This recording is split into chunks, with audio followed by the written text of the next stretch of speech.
it's Sandra. Welcome to another episode of Asexualized, my asexual life. This is a place to be for education about asexuality, all things asexual, and I share my own asexual life journey, which is a bit croaky throat tonight, in order to help you and yours. If you haven't already subscribed, please hit the great big subscribe button down below right here, right now. Please hit that bell icon so you get notified of every time I go live like now or post a new video. Don't forget to give this video a thumbs up if you're enjoying the content as we go along. If you didn't know, I am Sandra Bellamy, author of Asexual Perspectives, which is this wonderful book here, 47 asexual stories. They're real life asexual stories. I'm also the founder of asexualized.com and the founder of Asexualized Academy. And I have my best friend again with me tonight, who is Sam. Hello. So tonight we're going to be discussing why it's important that asexuals should always spend time with other asexuals. So Sam is slightly lower down tonight because unfortunately we couldn't use the same chair because I borrowed it from one of my housemates. So I'm on a taller stool and they are on a lower chair. So I'm actually shorter than them. But yeah, so in this episode we're going to be discussing what we did today as well. And Sam's got a new friend. So do you want to say what your friend is? Oh, look at that. I got her today. She's lovely. Oh, that's so sweet.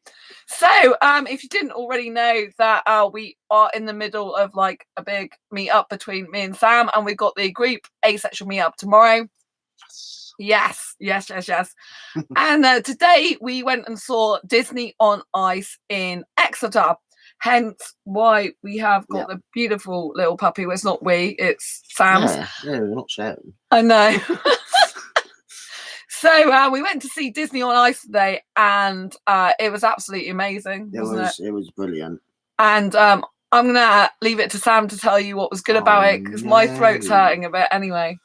Well, it was celebrating 100 years of Disney, wasn't it? Yeah. And I'll move that over a little bit. There we go. Oh no, they can see me. Yeah, it's celebrating 100 years of Disney, and so it basically had pretty much a whole range of Disney characters, and it started off with Mickey and Minnie, obviously, because Mickey started off Disney, and it had like short, what's it called, like short. So it had Mickey Mouse to start off with, Minnie Mouse, Goofy, and Donald Duck. Yeah. And they started off by telling a story. With Pinocchio first, wasn't it? Oh yeah, you got good memory. Yeah, so it started. Basically, the premise was of Goofy and Donald trying to make a film. Yeah. So they decided to. Well, they didn't know what to make the film about, so Mickey and Minnie suggested that they go through different stories, like to see which one would make the best film, right? So we both thought there was some good things and not so good things about it. So the actual costumes I thought was amazing. Yeah, the costumes were brilliant. The costumes were fantastic. The dance and the ice skating was absolutely amazing. That was like at one point. Nala from The Lion King did a backflip over Simba, and like with ice skates. It's like, which is obviously highly dangerous. But yeah, it was absolutely amazing. It's like they were like they seemed to be moving without any effort. Like they could go from like stopped to moving without even thinking about it. Yeah. So the ice skating was absolutely incredible. And what we both thought is there was like some little bits of the movie, the story where there was little parts of bits of movies, just tiny little bits where they were dancing together as couples from different films, and there was a little bit of the song playing, I think, from each film, but there was no real storyline. And then there was other bits that were really incredible, like there was Frozen, and they did like whole scenes, like a little bit of the story within the story, didn't they? Frozen was the most spectacular story, because it told the whole story really in a few minutes, didn't it? And that was like, I think that was the longest section of any of them. Yeah, it was really, really good. So yeah, because it told all about both the sisters and her getting the Elsa, is it? Getting the bad guy, and then Hans coming to be the real love of her life as it was, and then her sister saving her at the end. And the Olaf was really funny and really really good. The person who played Olaf was amazing, and Olaf started melting as well, which was really incredible. Yeah, really, because really funny. kept going. He kept saying how he loved the idea of summer because he obviously hadn't been through a summer before, and then he was just like, "Oh, it'll be so lovely," saying how he'd be tanning himself and he'll be tanned in the sun, not realizing that when the sun comes out, he'll be melting, which he did discover near the end. Yeah, it was really, really good. And it's really good when you spend time with other asexuals. So me and Sam are best friends, and it's so much better because when you're sat next to each other, there's like no sexual stuff going on, no sexual interest, no sexual tension, none of that rubbish, if you know what I mean. So yeah, I mean, you are in really cramped seats and your legs do end up touching, but you know that you're just your friend. There's nothing in it, do you know what I mean? And you feel comfortable because it's not like if you've got a sexual person sat next to you and they fancy you and you're going like on a date, or even if you're going on a friendship that everyone really thinks, the sexual really means it's a date, you kind of got this sexual energy. So if you touch their leg by accident, they're loving it. They're thinking about it in a sexual way. Do you know what I mean? They're thinking about, oh, I really like this, and you feel do it again. Yeah, and it's like you get really, really nervous. But when you're like, obviously, like you're cramped as friends, like you try and move away a little bit from each other, but you can't really because you're a bit cramped in there.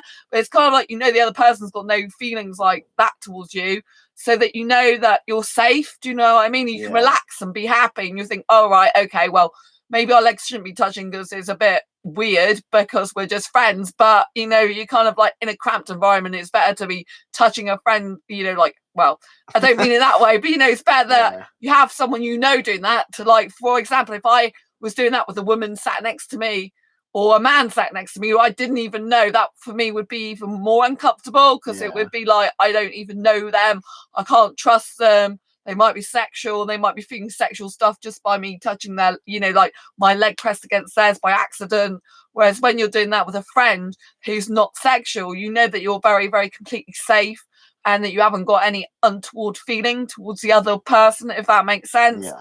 And I think that makes you a lot more comfortable when you're in a social situation. I know it does for me. Yeah. And other benefits, obviously, is, like you can talk about the same sort of thing and relate to each other. Like I was like saying to Sam, like, why can't relationships be like this? Like all the like fairy tale stuff. Why is it when you get to this adult stuff, you're meant to like have sex and do all this sexual stuff? Have sex, have kids, and then just die. Yeah, pretty much.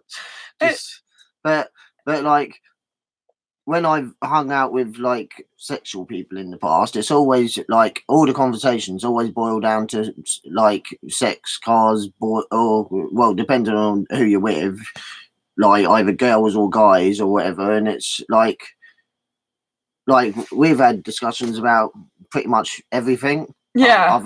Other than who we want to have sex with. Yeah, like who we don't want to have sex with, which is everyone. Just having general conversations about life that actually make you matter, and they make you like grow and think, and like rather than just being mundane. Yeah, we talk about the planet, universe, world, pretty much everything, don't we? Yeah. And and it's just so much better because like you're actually covering a whole range of subjects and not just this boring mundane stuff that everybody wants to sit and talk about. I think that's the beauty of asexuals as well, because we don't think about sex because we're not focused about it. There's so many other things that we explore more. Yeah. In general, I think that we think about other subjects and topics. Therefore, we've got more for discussion. Whereas I think sexuals tend to like, go to work, go home, have sex, watch TV, have sex, have more sex and go to bed, really, if they can get to bed, because they'll be having sex. But you know what I mean? It's kind of like, oh my God, what, like you're kind of really missing out on life in the world, and you're like missing out on deep, meaningful conversations. Do you know what I mean? Yeah. But it really is like, I don't understand why when you're an adult, you're meant to do all this adult stuff, which is all to do with procreation as far as I'm concerned, because I don't want kids anyway.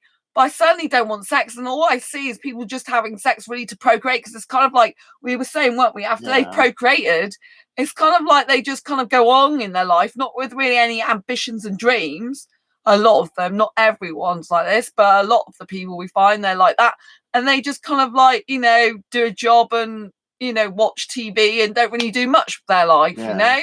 And it's all very geared towards, I think, procreation, and it just saving the species. A lot of them don't even want to procreate; they just want to have sex. Well, yeah, it's like, but like, yeah, it's just that's all it seems to be geared towards, and it's just boring. Yeah, and we were both like, "Where's our prince?" Do you know what I mean? Because we both like guys, so it's kind of like, "Where's our prince?" Do you know what I mean? When we're watching all the Disney stuff, and I really wished like more relationships were like that in real life. Do you know what I mean? I think I like all the magic and wonder and stuff, and I don't see why it can't be like that in real life. I think a lot of the time it's sex that does mess that up, because I think when a lot of teenagers are in love and they're really like best friends and spending time with each other, you know, like kids, I think, you know, that's proper love, really. They say it's puppy love, but actually I personally think the puppy love is more like real love.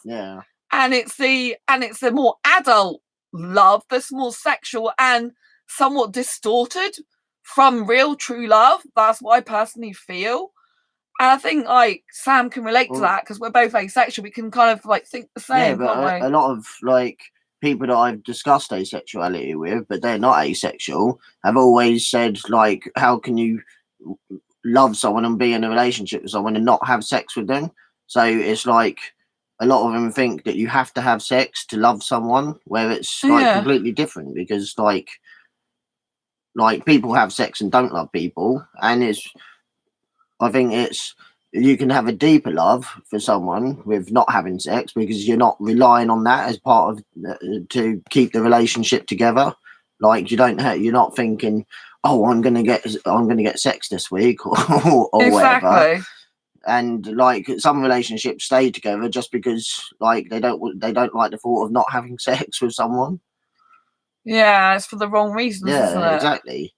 Whereas like if you don't have that there, then like you've got all the real things that are holding you together, and like the companionship and like life goals and everything, and like just things in common. Things in common, and just things that actually matter.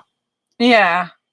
I think like, although we're just friends, I think like, you know, like the best relationships are born on true deep friendship.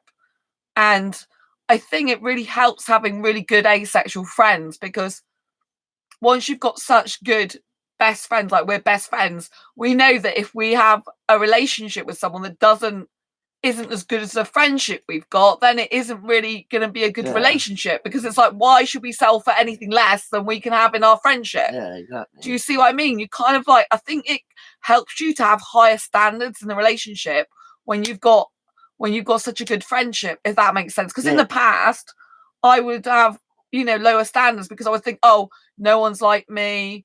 You know, I didn't realize, because I thought I was expecting too much in the past, but now I know I'm not, because I've got such a good friendship and it's both ways. Then it's like, well, this is a standard that I want for a minimum standard I want for a relationship. I want this type of deep friendship in a relationship, because why should I accept any second best or any less in a relationship than what I have in a friendship? And so I think it raises your standards more for a relationship, and that's a lot more healthy. It does massively increase your standards, because like when I met you, I didn't have really any confidence, and I was basically living to please other people, and now I know like I don't have to do that, because like I'm a lot more confident now. You're very confident, aren't you? And like now I know that I deserve more than I was getting before, and I deserve someone that genuinely loves me and wants to give me cuddles. But like I know what I deserve now, whereas before I just thought like this is all I deserve. Like they were treating me like crap, and I just thought like that was obviously what I deserved, whereas I know now that I don't, because like you and Andy, who's not here tonight, yeah, and like like you'll treat me as a friend without expecting things in return, whereas like before it was all like just what they could get out of me. Yeah, which was very bad. Yeah. Very bad. I've noticed you're like really confident now, aren't you? So I think it does like having some really good friends that have got like that in common with you. Asexuality, asexuality and more than that. And a lot more. Yeah. It does make you raise your standards, because like you said, like if like there's other people that have the same standards as me, like you do, then why should I settle for something less with some guy that's like doesn't have those standards and is perfectly happy to go around like flirting with everybody else or whatever else, and like I shouldn't have to settle for that, and I won't settle for that anymore. Yeah, it does. It does. Like when you spend time around other asexuals, especially ones that are very similar mindset, because we're very similar on a lot of stuff, it does really help. Because I know now that I'm like, oh, there is a decent person in the world that I could, you know, like, because I know that person's decent as a friend and they really mean a lot to me and they really respect me and they're very similar to me and they're trustworthy. I trust Sam 100%, right? I haven't done that before. Then I know that I can't accept any less in a relationship. Do you see what I'm saying? Because to go less would be like going backwards and doing myself a disfavor, because it you know, like you can't really have less when you've always had more. Do you see what I mean? Once you've reached a higher level, you can't really go back, because it's like it doesn't feel right anymore. Yeah. And so I think you can cut people who are bad quicker. Yeah. It doesn't mean to say you're not going to get with someone who's wrong for you in a relationship, because me and Sam are both romantic people, both romantically like guys, and we've got very big hearts and we really care about people and we've got a lot of love to give someone in a relationship, and you know? Like no one's perfect, and like you can find yourself in the wrong relationship. It's just making sure that you recognize that before like you don't waste like months or years. Like I think it's like my last relationship, I think if that had happened like 3 or 4 years ago, then I'd probably still be in it now, even though it didn't feel right, because back then I would have just thought, well, this is obviously just what I deserve.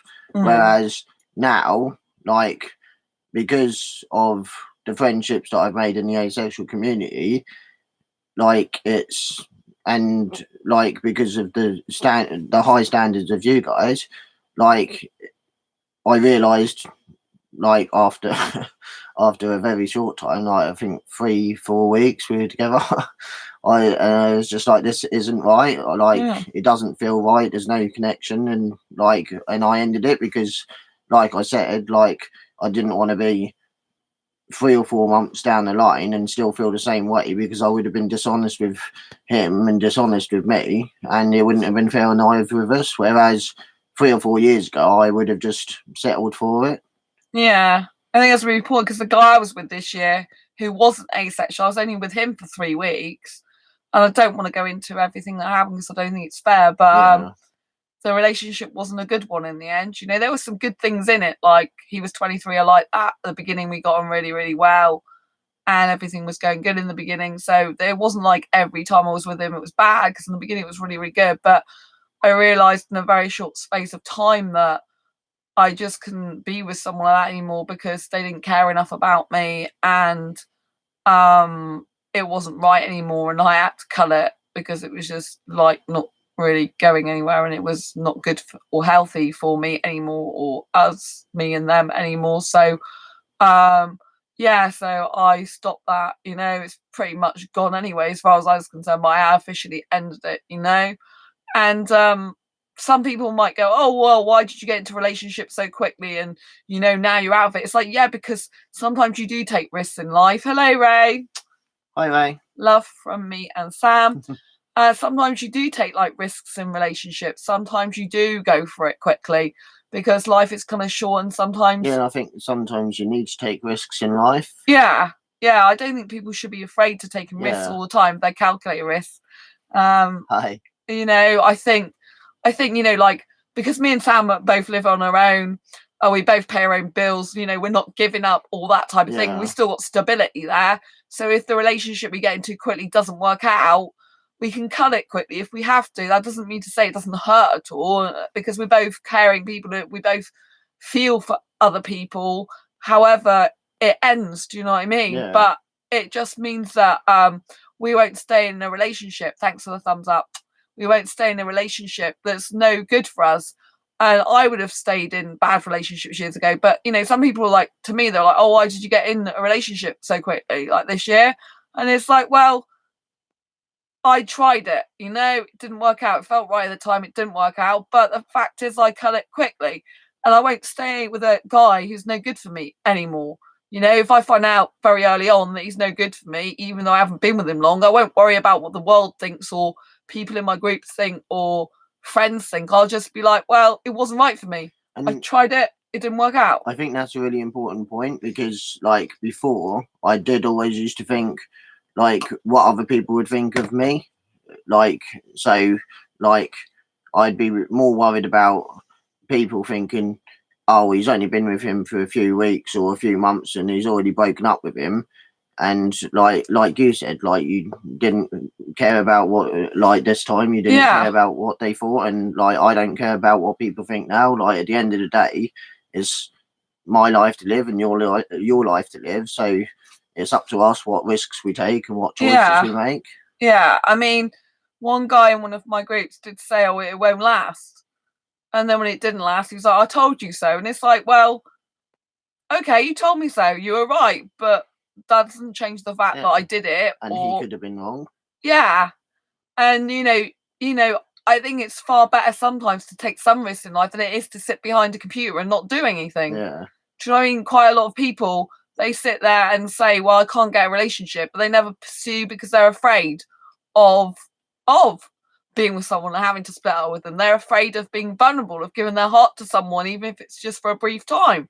They're afraid of getting hurt and stuff. And it does hurt, you know, because me and Sam care. It's not like we don't have any feelings whatsoever if we split up with someone. I mean, in my case, because I'm a hyper romantic, I probably have even more a lot of the time because I get very emotionally attached very, very quickly.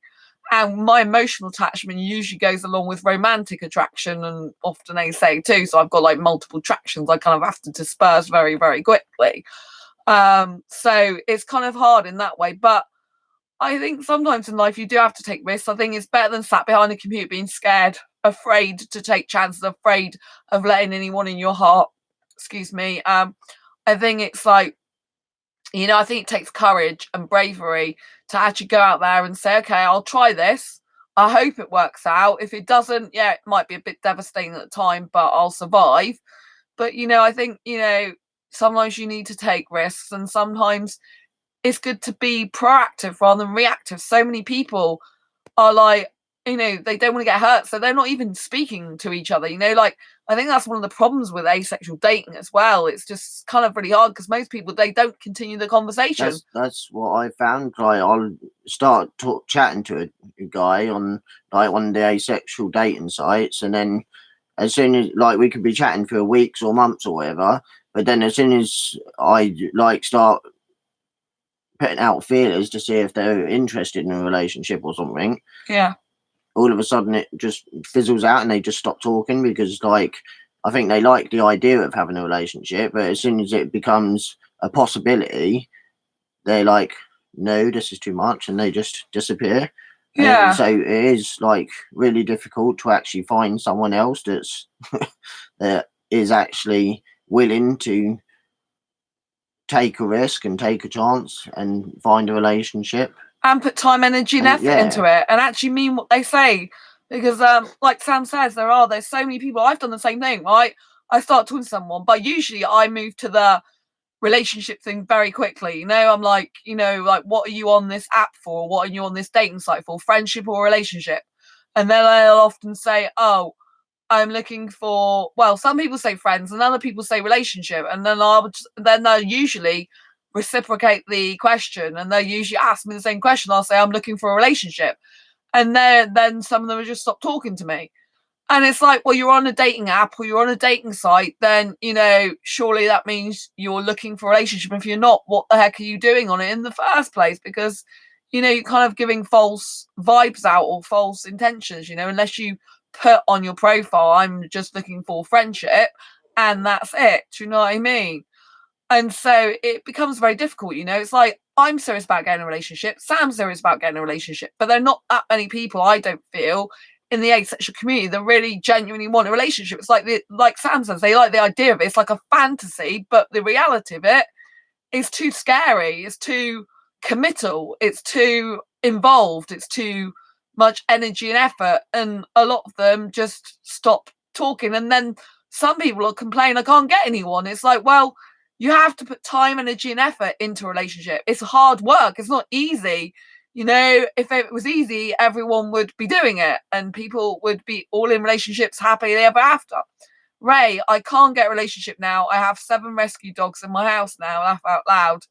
Well, you've got a good relationship. Yeah, Sounds like you've got the best one. You got your whole family there. Yeah, you got your whole family there. It's good. I've got 1 dog. Well, actually, I've got a few more at home.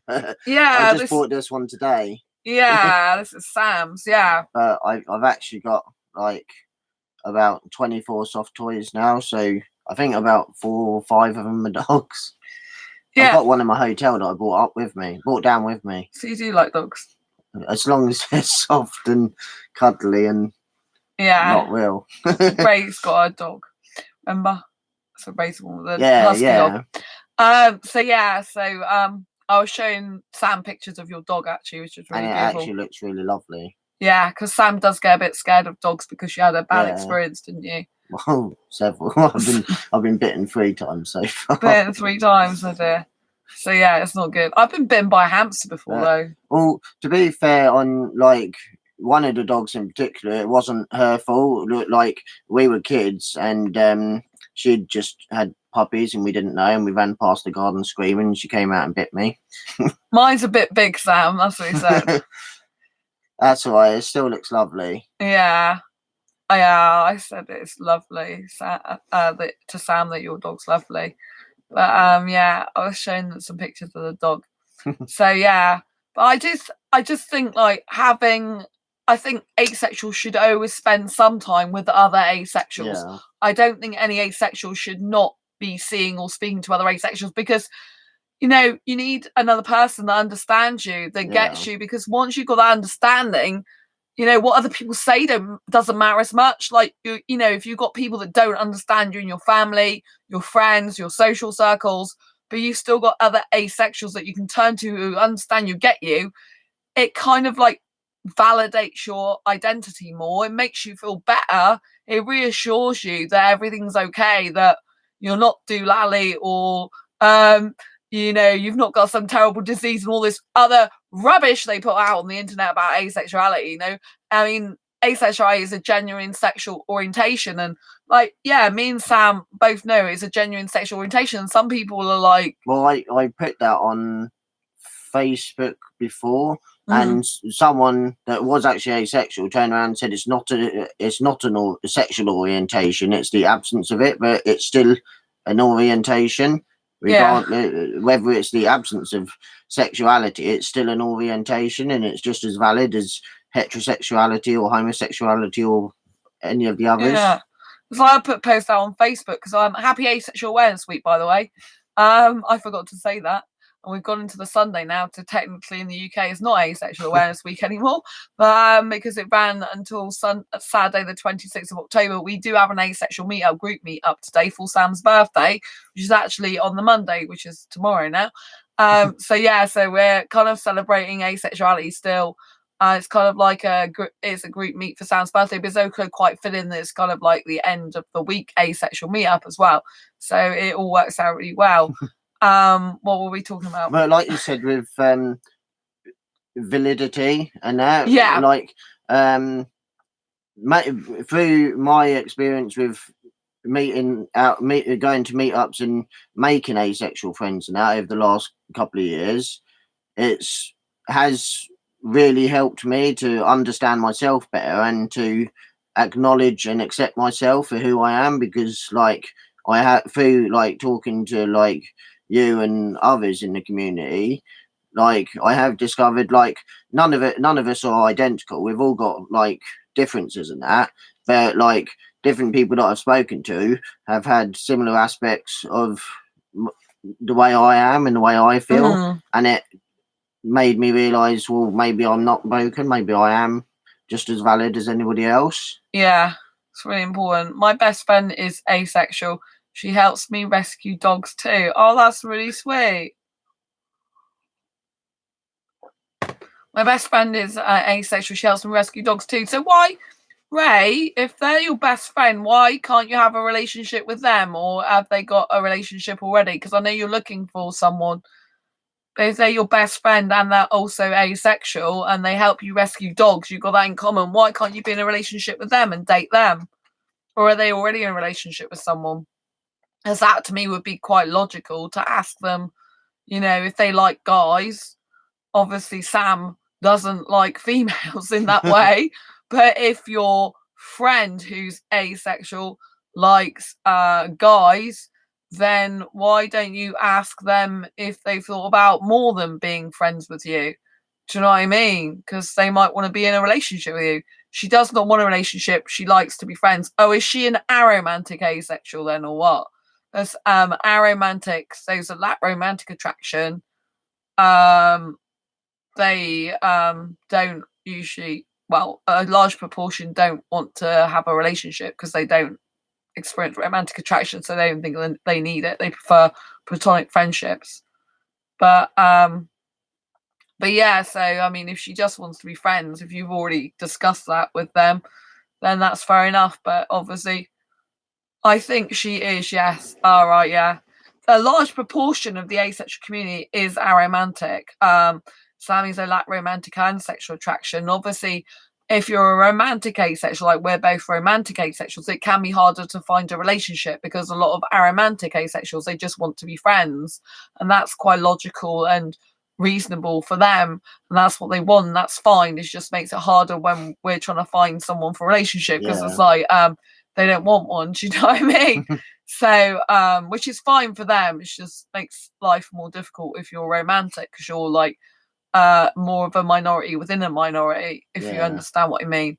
But like Sam was saying and I've said, you know, it's really good meeting other asexuals because it does make you more confident. Yeah, I think that's a good thing. It makes you more confident. It makes you more resilient as well to negative comments from other people, I think, because if someone gives me negative comments and they're like, if someone says something stupid like asexuals don't exist, it's like, well, actually I've got asexual friends, it's not just me, you know what I mean? And I see these people in person, not just on the internet. I meet other these people, I speak with them, I spend time with them, do you know what I mean? And so it kind of like dilutes their argument and their resistance towards you, and it makes you come from a position of strength and power more. It's very empowering. Being around other asexuals is very, very empowering. It makes you feel a lot better about yourself and your life. And it, you know, like when I was a kid, not really anyone understood me. And I don't know if that was in part because I was asexual. I guess probably it was.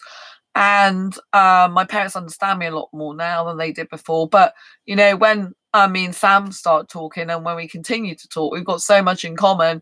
And like we both nudity repulsed and we're both not bothered about seeing a guy below the waist. Like that doesn't interest us whatsoever. They can keep their bits for themselves.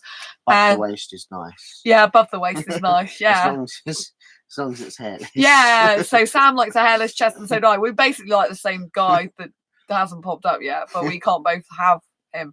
But so we need. But I think like with me particularly, like the massive rise in confidence was with feeling valid and with like being able to acknowledge and accept myself has made me a lot more confident, because like before I was always like doubting myself and everything, and like so I think that's where the confidence has come from, is just like acknowledging and accepting myself because of like the asexual friends that I've made.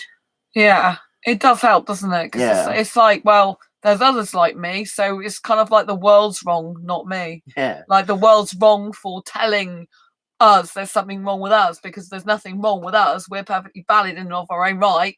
They can have, they can love sex if they want it, they can like it, they do what they like, but when they're dictating to us, we shouldn't be this way, it's not true, we don't exist, can be very hurtful. But once you've got other people like you, they're talking rubbish, and you come from a place of strength and self-worth more, and power and empowerment, that you're like, well, I am valid. I speak to people every day. Well, we speak regularly, probably not every day, to be honest. We don't speak every day, but we speak quite regularly every week. And, it's empowering, and it's like, well, when I'm in sexual dating groups on Facebook because I'm giving them a go, and they're like, oh, these people don't exist, like, you're talking fantasy. It's like, well, actually, I know I'm not talking fantasy, because obviously I do this channel, there's hundreds of asexuals subscribed to it, there's thousands of people that have viewed this channel, and I have real in-person friends. I think when you meet people in person as well, not just on the internet, they're asexual, I think that makes it even more empowering and more real, because people can be like, oh, well, anyone can say what they like on the internet, anyone could be posing as an asexual, anyone could be like using fake identities, anyone could be saying what they like. But when you meet other asexuals in person, that actually what asexuality is all about, which is a lack of sexual attraction, and people are not having the need, urge, or want for sexual intercourse, and they're looking at it like, well, what's a big deal?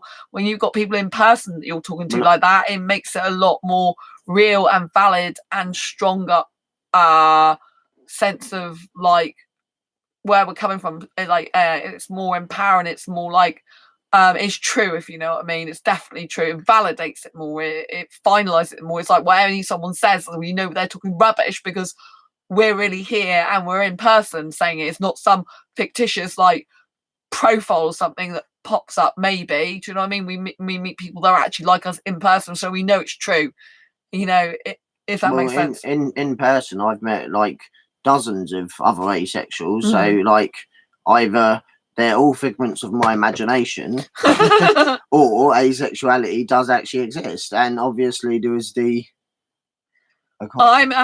have a t-shirt being made saying I'm asexual archer. You need to say asexual, not sexual. But I could have made you a t-shirt, Ray, because I design my own t-shirts, in case you didn't know. But if you're already getting one done, that's fine. But you don't want the word asexual. You need the A and the sexual together. Otherwise, it means you're a heterosexual, not an asexual person. Do you see the difference?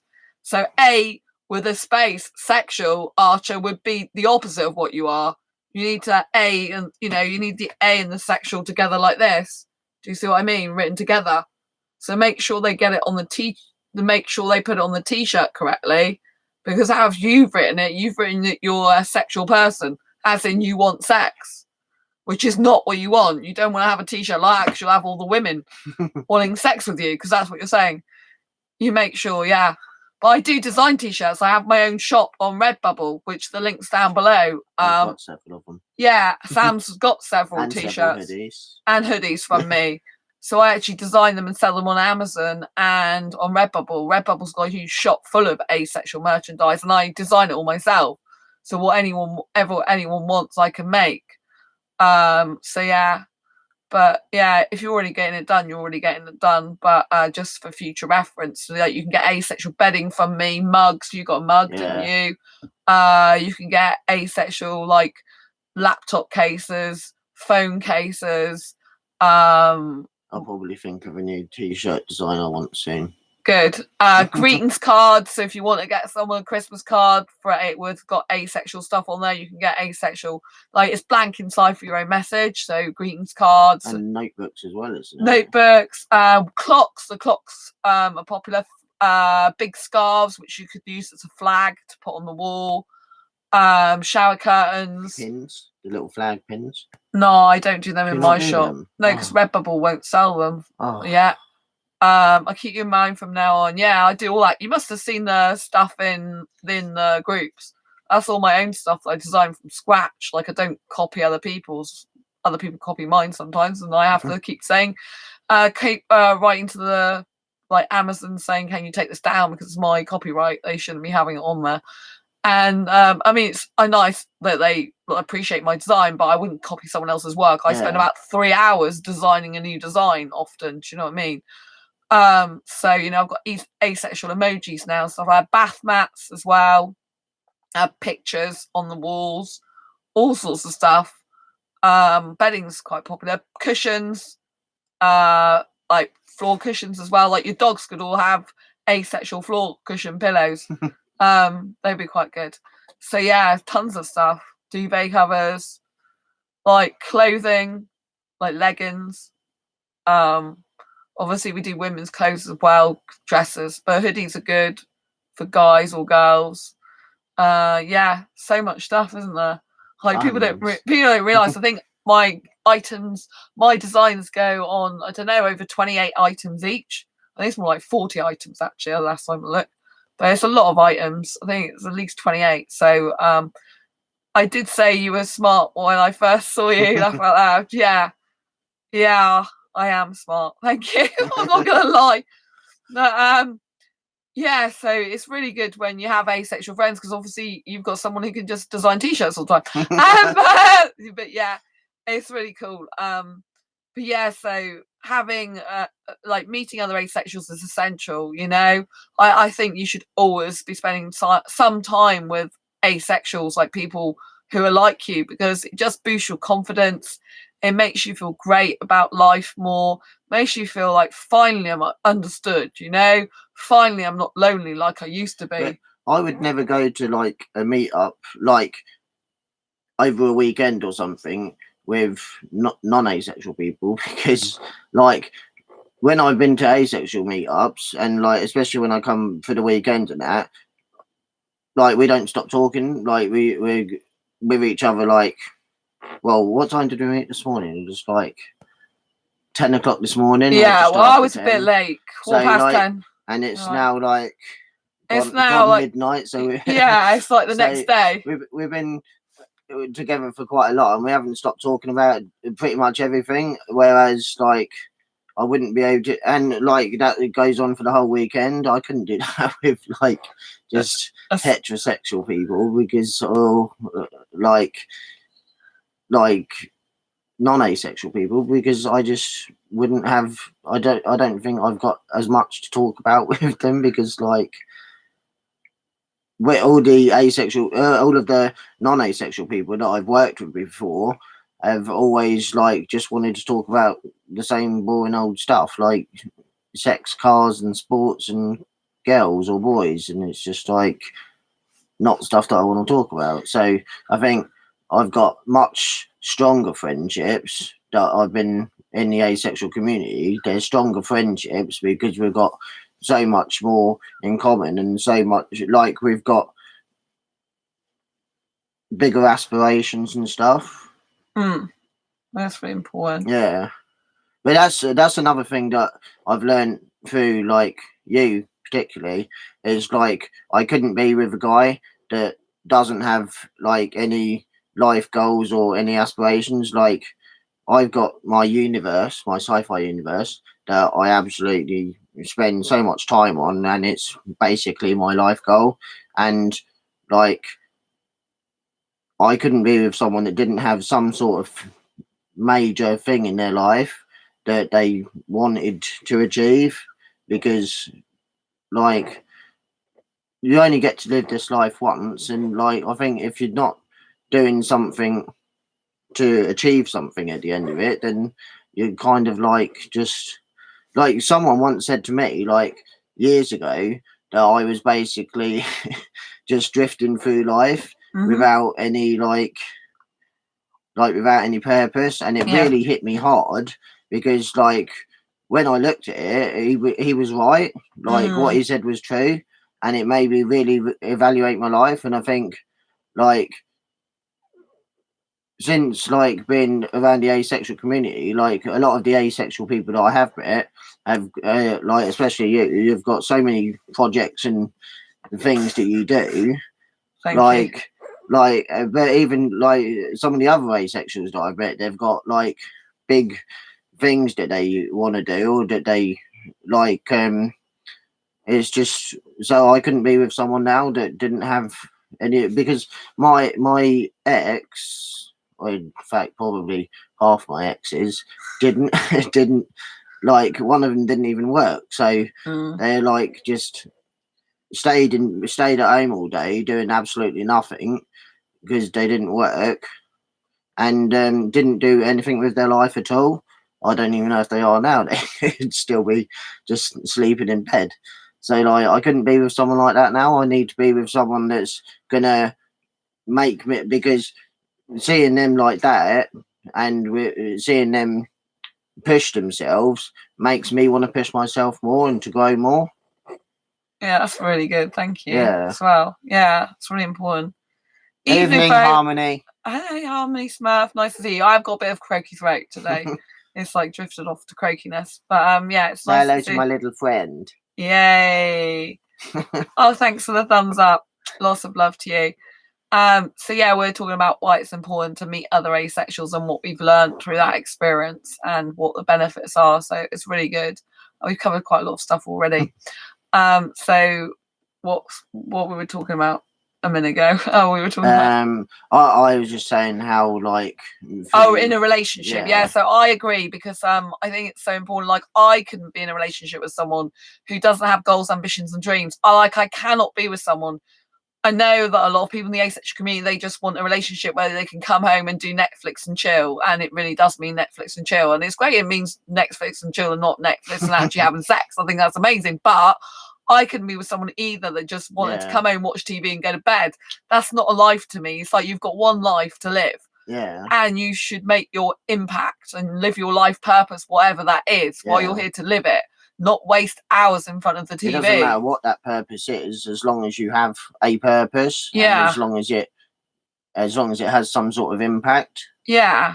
You know, it needs to make a difference, really. Do you know what I mean? Because it just, like, you know, I would get so bored with hi, my life. Hi, my life. Lots of love to you. I would just get so bored if I was with someone who didn't want to do anything apart from sit at home and watch TV. I couldn't do that. If a guy wanted to do that, I'd be like, okay, you can go do that in your place. I'm going to build a website, or I'm going to do a vlog like now, and I'm going to do like a blog post, or I'm going to like do a video on Facebook that could change someone's life. I'm going to write a book, or write part of the book I'm writing. Do you know what I mean? And I'm always busy like that. I can't be having a relationship with a person who just wants to do that all the time. Like, if they want to do that in their own place and just do that and be boring, or whatever they want to do, sorry, but I find that boring, then that's fine. But when they're with me, I'm high octane energy, usually, even with a sore throat. And, you know, I want to be doing stuff all the time. I don't want to be sat with my partner while he's watching sport or whatever he's doing, while I'm just bored out of my brain. That's no life. It's like, okay, we have our own separate places. If you want a low impact energy life, that's fine, but not going to be compatible with me unless we have like high octane energy or do octane energy stuff, high stuff when you're with me. But, you know, if a guy's not got any ambitions, goals, and life purpose, like, what have you got to talk to them about? Do you know what I mean? It's just like, you know, the conversation is just going to be like, what did you watch on TV today? I'll watch this again. You know, it's just like, but in order for a person to want to grow a relationship, they have to want to grow themselves. Do you see what I mean? If they're stagnating in life, they won't put time, energy, and effort into growing the relationship, because they don't know how growth works. They don't think of growth technique. They don't think of self-development and grow themselves. So they won't want to grow the relationship. They won't know how to. They won't have any of those skills. So when you grow yourself and you grow your life and you grow your ambitions and dreams, and you really start trying to find them, even if you don't know them, you can, just as long as your purpose is to find it. That's the purpose, right? That means you've got goals, ambitions, dreams, because you want to find out what your goals, ambitions, dreams. That in and of itself is a purpose in that moment in time in your life. So long as you're driven to find something meaningful and exciting and makes you feel good, you know, that will enhance a relationship. Someone who's just coming home watching TV all the time and going to bed, that's like, where's the rest of your life? You know, you're young, whatever you got, you know, you need to get a life and actually do something with your life. And, you know, when you've got asexuals around you, like Sam's that's doing stuff all the time, then, you know, why should you accept any less than that in a relationship? And you go to be in a relationship that's boring and not unfulfilling, because when you're in a relationship, that person does impact your life. However much people might say, oh, you've got to have your own separate life, you do, but they're still going to have an impact on your life because you'll be speaking to them the most, spending time with them the most, conversing with the most. And if they're not living a full and meaningful life, it means you won't have that much full and meaningful conversations. They won't want to grow the relationship. It won't be healthy because they'll just be like milling along and not wanting to invest in the relationship, and it will just fall apart and be unhappy. Does that make sense? Right, Ray said, I do watch Netflix while I'm looking after the rescue dogs, but that's the exact point. You look after rescue dogs. So you're making an impact in the world. You're saving lives of dogs. Exactly. So you are doing something with your life. Exactly. Ray's doing a lot. You know, he goes to old people's home as well, and he takes the dogs to old people's home for like them to look at, and he does training with a clicker. You do loads of stuff, Ray. Well, I know a guy, a guy and his husband in the United States, and they have dogs, and that's what they do. They raise dogs, they look after dogs. Yeah, that's a life purpose, Ray. Then you've got a gift. Ray changes fight dogs into like dogs being able to be rehomed. Yeah, exactly, which is that is incredible gift. You know, you should be proud of yourself. Absolutely proud of yourself. That's a life purpose and gift. My life today was so boring. And I have ADHD, so that's my enemy. I've hardly talked to anyone all day. Only exiting things was watching a movie. Exciting. Only exciting things was watching a movie and dancing. First time I danced out of suit and had confidence in actually dance well. This is good. Yeah. Thanks, guys. Almost nobody was online, but my life, that's good for you. You don't need to be speaking to someone 24/7, 365 days a year. It's better for you to spend time on yourself doing something you love and making yourself feel alive and happy. It's very healthy, and it's more healthy for your other relationships doing something like that, because then you can talk about it more. Do you see what I mean? You got more to say. And if you're not filling your own cup up and all you're doing is talking to everyone and anyone all the time, you're not looking after yourself. So you should always be, today felt terrible though. That's because you're not used to it. Do you know what I mean? That's because you're not used to it. But when I'm at home, I'm not talking to people 24/7. I sit there building my universe. I'm creating a Wikipedia for it. Yeah. And I'm also like looking at studying accounting, which kind of ties into it because a lot of the stuff that I do with my universe is like economics and stuff to do with it. So So like you said, like I'm constantly, I couldn't just sit there and not do anything. I have to be doing something, and like I can't leave my home much at all unless school, store or church. Yeah, but you said the exciting thing was watching a movie and dancing. That's that, and it's the first time you danced out of suit and had confidence. That is a really good productive day.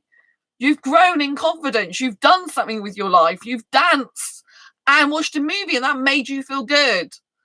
And instead of focusing on other people, you focused on yourself. One song, but it's still good, isn't it? You still felt good. So you just do more of it. Instead of doing one song, you do 2 songs, 3 songs, 10 songs. So you do it for an hour. You think, right, okay, I'm going to spend an hour with myself dancing around my room, because actually that's one of the best things to do. If I'm feeling a bit down, I don't get depressed, but I can still get down sometimes. I will put on music and start dancing. Or even moving. I can't jump up and down because I have a room, I live in my own flat, but I'm in the middle of a house. And literally when I first moved into the house, I was jumping up and down, and people could hear me downstairs, and the landlord said, what do you think you're doing? You know what I mean? I could hear you like vibrating all through the house. So, but I can jig on the spot. I can still do some dancing, just not boing, boing, boing like I would love to do. And by spending time with yourself, you're growing yourself. You have to learn to love yourself and spend time with yourself on your own. Right, I think something else is going on, and I don't know what. I might be having a downfall. You're not having a downfall. You're trying to change yourself. Your life is changing. That's why it feels a bit unstable, but you're doing really, really well. I can reassure you. Right, you're doing really well. You have to think of you are in control, right? So if other people aren't online, you're in control. My mood perks for a day or a few days, sometimes a few weeks, and then it goes down. Yeah, but people do go up and down. Like, You can't have yin without having yang. You can't have black without having white. People do go up and down. It's life. People think that a life should be like this all the time, but it's actually not. If you never had a down day, then you wouldn't know what a good day was. Exactly. So when people think just life should be like an even keel all the time, it doesn't work like that. You have to find, like, I find that I might have a really good time and things are going really well, and then all of a sudden it goes boom. And I'm exactly the same. Like, it just... Because I kind of expect it now. I'm like, oh, this is going really, really well. So, something not so good's going to happen. Like, I've got a sore throat tonight. My health's not as good as it should be. But yeah, I feel like in general, I feel happy and I feel productive like lately. But because I'm doing more productive stuff, I guess I'm getting a bit more ill sometimes. Yeah, but happy things can happen when I'm empty but happy things can happen when I'm empty or when I'm depressed. But happy things do happen when happy things can happen when I'm empty or when I'm depressed. So happy things can happen. Yeah, but how does it make you feel? Are you feeling happy when those happy things happen? Or are you just noticing those things that are happy are happy? My voice is going. Sorry. I think Sam's going to have to take over. My voice is going. This one's going to talk soon. Because I'm trying to say that, when you say happy things can happen when you're empty, when you're depressed, if you're happy, depression and happiness can't live in the same space. Because if you're happy, you're not depressed. Do you see what I'm saying? So unless you are thinking these are happy things, but not actually feeling happy, that's the only time. Do you see what I mean? Because if you're truly, really happy, then happiness cannot live in the same space as depression if you're really elated. But I can have a life that overall I feel very happy with. But I might still have some aspects of it that I don't feel so happy with. But overall, my life's happy. Like, I used to think I had bipolar until I realised it's because the different things that make up my mind and the emotions I hold in my brain switches things. I'm depressed longer than I am happy. Rain to dry, I suffer with depression, but when I save a dog or help someone, that perks me up. It's true. It's true, like, go and help someone is how my mind vents things. Okay. I mean, I do know someone who wasn't able to be happy. They had an actual condition. They'd had some trauma in their life and they blocked out a lot of things from their past, which meant that they couldn't show emotions anymore. So they couldn't actually feel happiness. It was like a medical condition.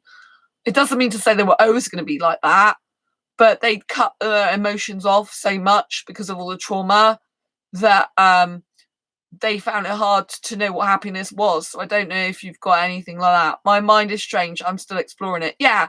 But the thing is, you're consciously aware of it.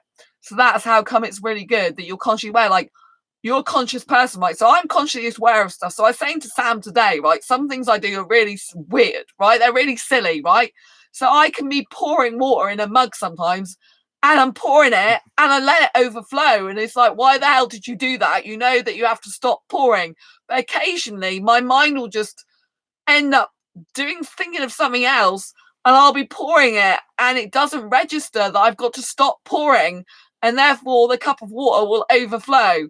And I could sit here stressing about that and feeling really weird, which does make me feel a bit weird sometimes. But I just know that that's how my brain is working sometimes. It's not normal that it does that. It's not right that it does that. But it seems like I've got a lag on my brain. It seems like what I'm doing and what I know that I should be doing are two different things. There's like a disassociation there. Most of the time, my body doesn't physically feel an emotion. But I know I'm happy or sad or mad, etc. I don't know why. I wish I knew why. If you're on medication, it can do that to you. I don't know if you take medication in my life, but medication suppresses emotions. It suppresses emotions. So what depression medication is designed to do is to suppress your emotions so you don't feel anything. And so pills don't solve depression problems because they suppress it. They don't solve the root cause of the problem. They're designed to suppress it. If you look at them, they're suppressants. And so they're designed to quash the emotions. And that's not healthy because in the long run, you need to let those emotions out and flow out of you, not keep them in. By keeping them in, you're holding those negative emotions in you, which builds up more resistance to being happy because it keeps all the pain locked inside you. And this is why it becomes very bad. You don't take meds. Well, that's good. I can't even remember if I've always been like this or if it's because of post-traumatic stress disorder. Yeah, post-traumatic stress disorder can, like I said, if you've had really bad trauma, it can cut off your emotions because you don't want to experience the pain. You don't want to remember stuff. But, get some counselling would be my advice, to be honest, and let it out. It's better out than in, and get living with yourself, with emotions, get in tune with them again and let them out and release them. I saw a psychologist for 6 months or 8 months, and he didn't just like, I do take medication obviously for the schizophrenia, but my psychologist didn't prescribe any medication. All he did was talk with me and go through everything, and even tell me like ways to handle, like ways to cope and to handle things. And he taught me about different ways of thinking about things. So rather than think about things in one way, to think about things in a different way. And so counselling or psychology can really help. Yeah, don't be afraid of it. It's really important. Ray, I don't take meds for depression. Well done you, Ray. I didn't either. It can be really difficult because I was crying loads, do you know what I mean? But I'd rather do that and let my emotions out than have a pill that doesn't solve the problem.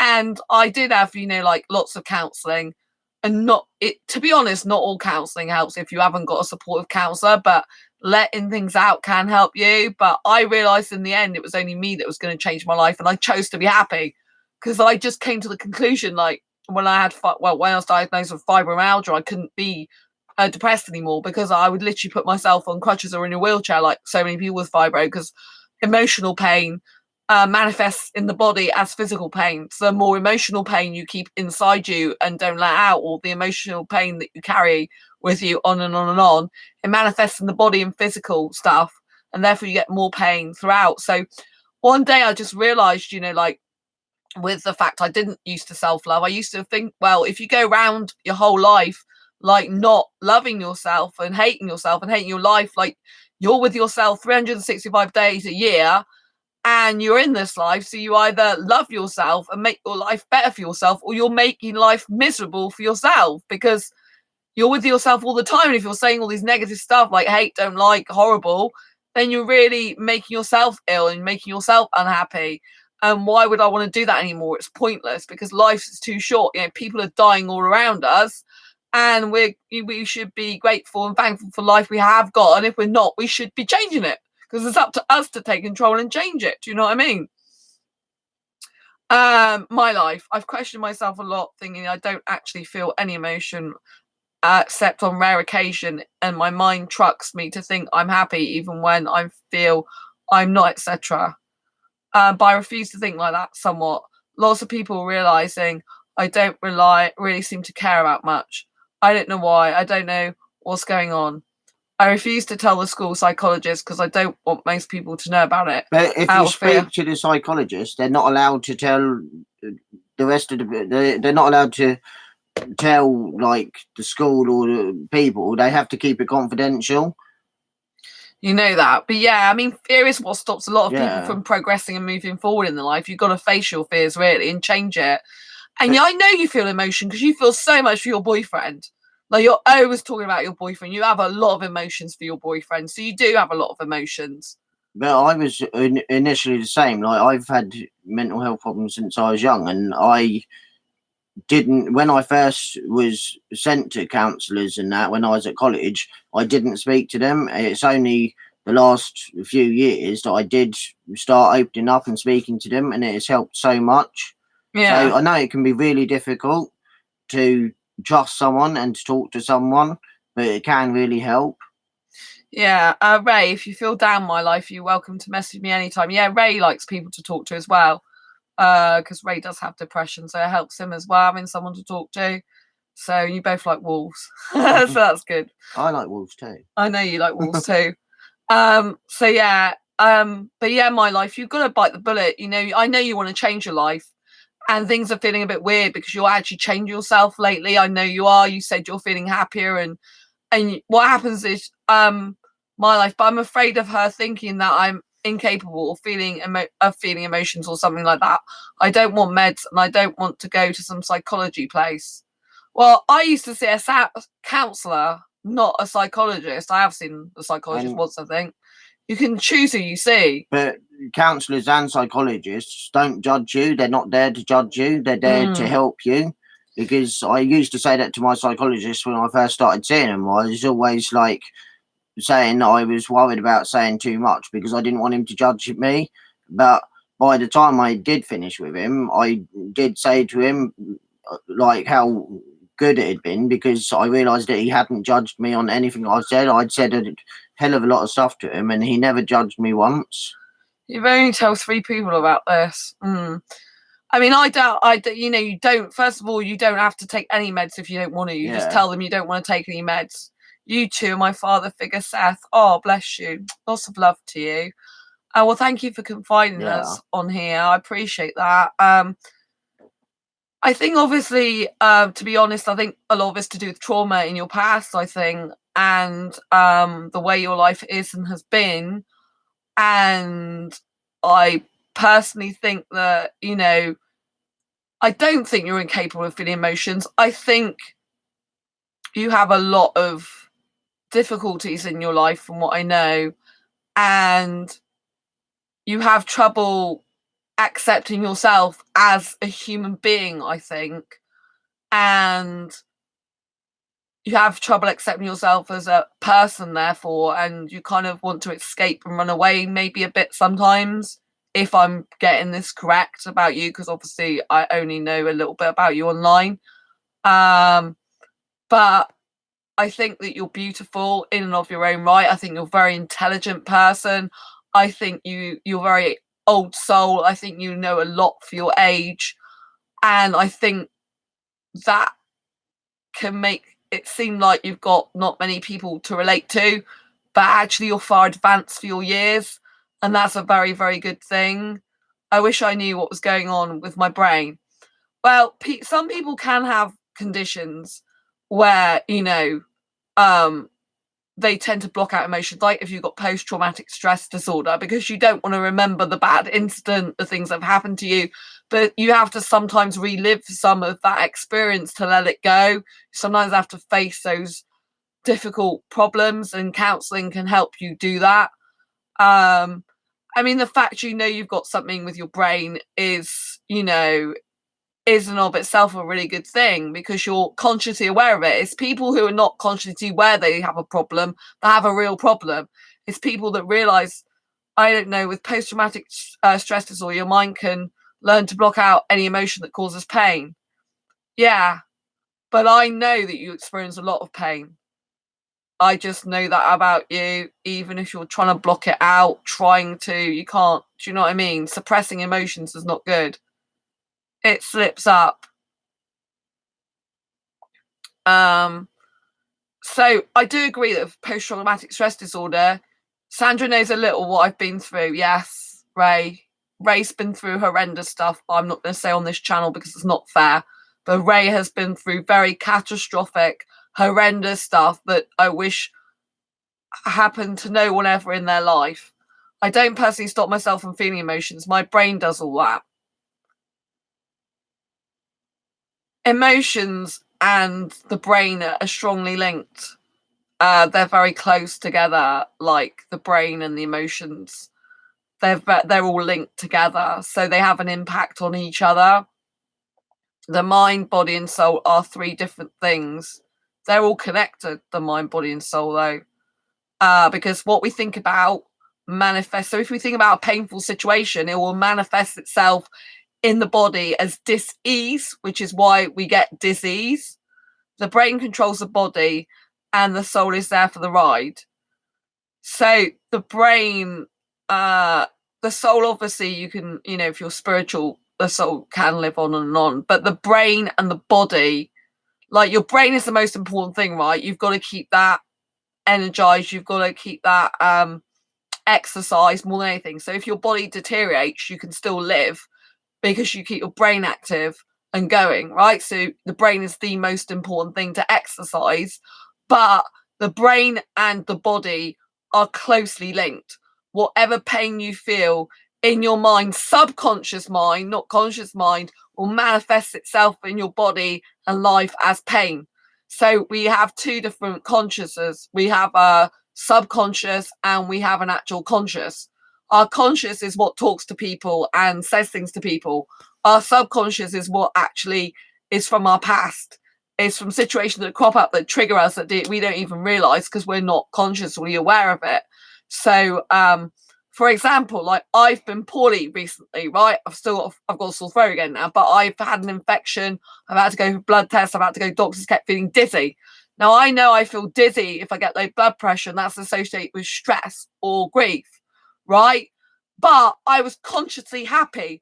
I was like really happy. Everything was good, but it was my subconscious that I felt stress in, along with an infection I had, that which was possibly partly to do with like medical stuff and partly to do with like physical stuff and partly to do with subconscious stress. So I've learned in my own life that even if I feel happy, my subconscious might be still evoking negative emotions and saying some negative stuff in my subconscious that my conscious is not aware of, and that manifests itself in the body as disease or pain. But consciously I'm happy, but if I get low blood pressure, it means I'm stressed, and then I have to think, well, why am I actually stressed? And when I went to the doctor, she goes, well, I'd say you're stressed, but I didn't feel stressed. Do you see what I mean? The brain. So it's nice to know my brain cares about me. Nobody truly dies. Souls are forever. Souls are the real you, not the physical matter. Yeah, souls are the real you, but in this life, as we're living, the body and the mind correlate to each other, right? You've got soul, which can go on for years and years, but while you're in this physical form on this planet Earth, your mind and your body are related to each other. If your mind is experiencing pain, even if you don't think consciously you are, and subconsciously, so all that trauma from your past, all that stuff that you are suppressing, all the emotions that you can't get out because you're not talking to anyone about it. Obviously, you're talking to us, but you're keeping it suppressed. All that will manifest itself in pain and problems. Do you see what I mean? The soup can feel emotion when the mind doesn't have the body physicality to feel it. Soul typo. The soul can feel emotion when the mind doesn't have the body physically feel it. The soul can feel emotion when the mind doesn't have the body physically feel it. I'm not 100% sure what you mean by that. I'm not 100% sure what you mean by that. So I don't understand that, I have to say. So I know from years of training and experience that regardless of I believe in that our soul goes, I believe in reincarnation and our soul goes with us from one life to the other. I don't dispute that. I believe that is true, right? But in this physical form, as we are in this physical body, the mind and the body correlation is like this, the mind and the body. The mind is the most important thing to exercise regularly, more than the body. But whatever you have in your mind, your subconscious mind will manifest itself in your physical body.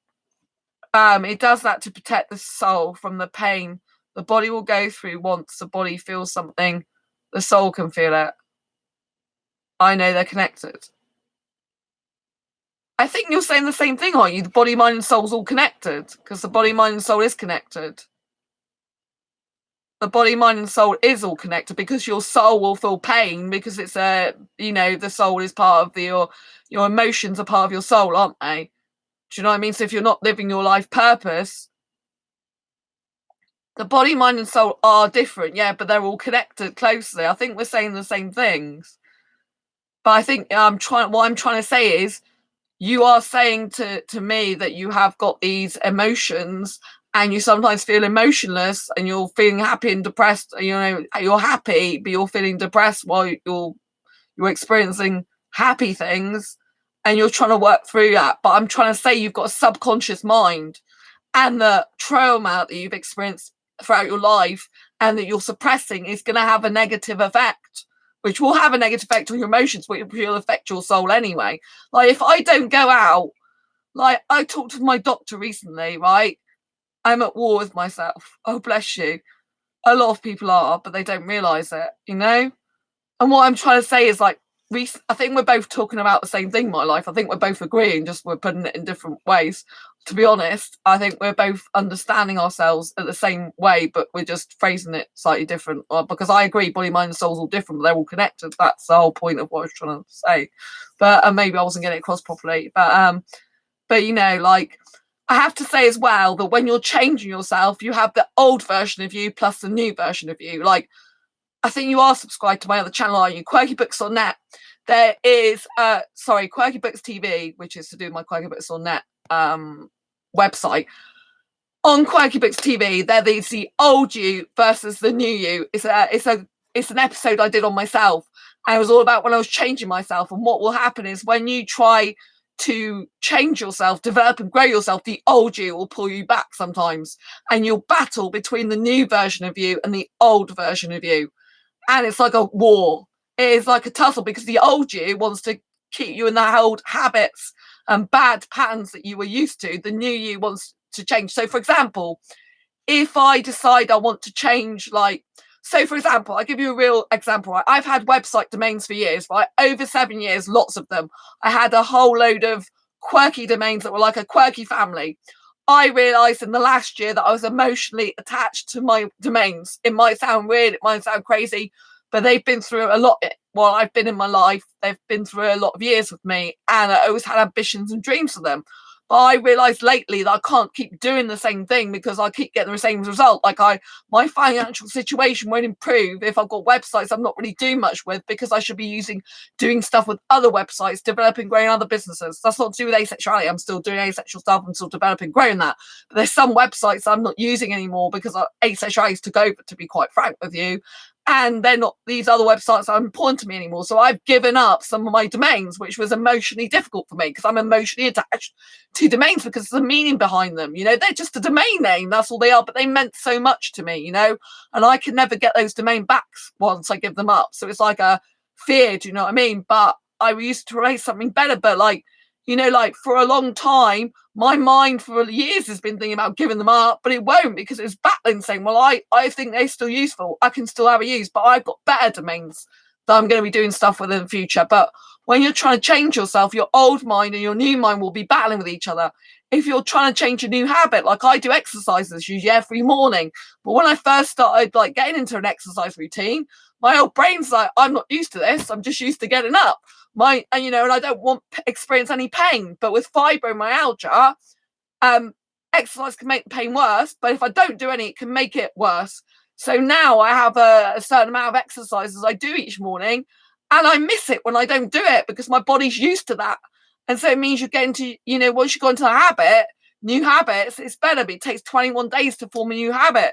So I know recently from what you've told me that you are changing your life in a good way, but the old you will still try and pull you back into that old way because it's safe and it's secure and it's comfortable, and you have to get out of your comfort zone and change. Do you see what I mean?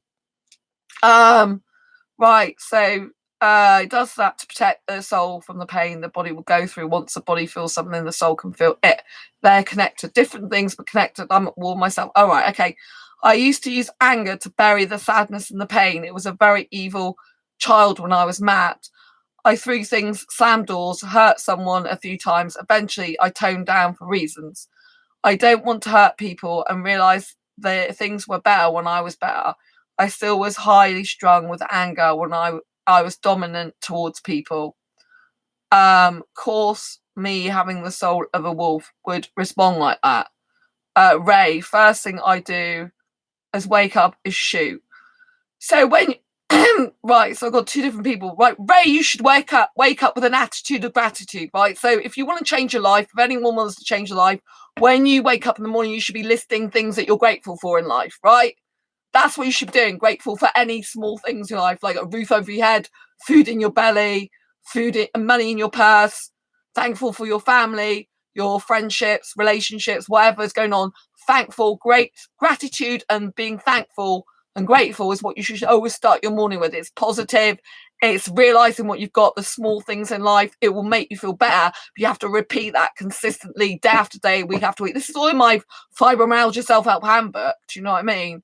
Hi, Heather. Hi, Heather. And my life, yeah. I mean, if you always keep reverting back to the fact you've got a soul of the wolf, we respond like that. It's like an excuse for why you're like that.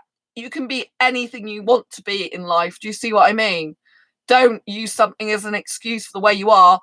Own the way you are. Do you see what I mean? Own the way you are. Face your truth and your reality of who you are, the good bits and the bad bits, because only by facing the reality of who you are will you be able to change your life and change you into a better version of you, if that makes sense. My brain functions half like a person and half like a wolf. I kid you not. If I find something benefits me, I roll it. Yeah, if it's benefiting you, you keep it. If something's not benefiting you, go and do something else, but make sure that it's benefiting for you for the greater good. Do you see what I mean? I could not list all the ways my brain is less human. I think a lot of asexuals feel that they're a bit different anyway, to be perfectly honest with you. Do you know what I mean? Because we think differently. Yeah. We don't think like a normal person. Like, I used to feel like I was an alien. And I used to tell people I was an alien. Do you see what I mean? We feel like aliens because this planet's very different for us. Do you know what I mean? But even now, I actually told my psychologist that I believe that I've got I have some kind of connection to some parallel universe. And that I'm not fully from this universe. And I actually told my psychologist that because I fully believe that. I don't feel like... including my incapability to contemplate the human world, nature and the native what's impacts ways makes more sense. My life, yeah, but a lot of people are asexuals find it difficult to kind of comprehend the world as it is because it's highly sexualized. It's different to how we are. We're not the same as everyone else. We're different, and that's okay. And there's a lot of the population in the world is living a very, very unconscious life. They're not like us. When we're having these conversations about the soul and stuff like that, people don't talk about this stuff. They only use 10% of their brain. We use much more of our brain capacity, right? And that's why we feel like we don't fit in. We're an alien because we are alien to them. Do you know what I mean? We're alien in this world, as in we're so different. We have the ability to think above and beyond the normal capacity of most people. And that is to do with being spiritual as well. And when you're in the spiritual realm, it can be a very, very lonely place because you can see things in the world and in people that no one else can see. And therefore, you feel like you don't fit in and you can't understand it and relate to it because it is unrelatable to you because they're like robots and you're not. Do you see what I'm saying? You have a lot of good stuff in you and you understand the world in a different way to what other people do. And there's nothing wrong in that. Just don't use that as an excuse for not living up to who you are. Do you know what I mean? You still got to face yourself in this human world as we're existing now, if you understand what I mean, because we have to function as human beings in this life as we are now, regardless of if we're in other lives as well. We've still got to utilize our bodies and our minds and how we are in this moment. Do you understand what I mean? And make the best out of it and prove ourselves. We're here to learn things in this life, in this human form, whatever form we take in the next life. We're here to learn things and to develop and grow ourselves and to push through our fears and to become a better version of us. Do you see what I'm saying? They can live alone. They know how to do grown-up stuff, unlike me. And no matter how long I try and learn, I never or hardly remember. I've gotten in spats with people about how the past and nature is superior compared to nowadays. People think I'm dumb because of all of it. At the end of the day, my life, it doesn't really matter what other people think. And you can't change other people. That's the thing. You know, other people won't understand a lot of the stuff you talk about because it's not normal to them. They'll think you're weird and strange because they're not using their full brain capacity.